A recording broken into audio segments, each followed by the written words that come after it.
Leader, in the last couple of weeks we've had so many discussions about the future of banking in Ireland, the future of housing, and what I want to talk about is the central bank and what I believe to be the very, very restrictive rules that the Irish Central Bank have in terms of lending in comparison to other European countries. And while I respect the independence of the central bank, I think the government should make clear that they need to relax and lessen the lending rules. I think that we as legislators can certainly act while at the same time still respect the independence of the central bank.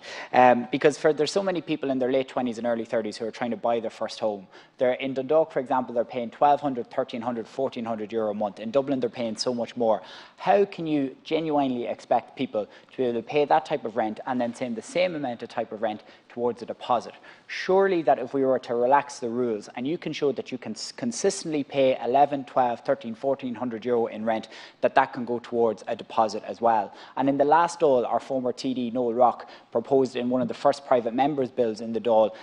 the legislation for this. And his legislation would allow 70% of rent paid in 3 years previously to act as a form of a shadow deposit, and providing that documentation can be shown that you paid your rent on time for the last 3 months. Imagine if we're actually able to do that and the actual benefit that would give people trying to get onto the property ladder for the first time. And in 2019, Taoiseach Leo Varadkar said, and I quote, "I do think one aspect of mortgage rules is very tough, that you're expected to show you're saving and at the same time you're renting. But of course, if you didn't have to pay €2,000 a month in rent, you would be able to save that to go towards the deposit." So to finally conclude, I think it's actually just a cop-out, to be honest, Leader, that we can turn around and say, well, we're doing everything we want to try and improve the housing situation in this country, but we're not actually tackling the elephant in the room, which is really the strictest lending laws and rules in the European Union.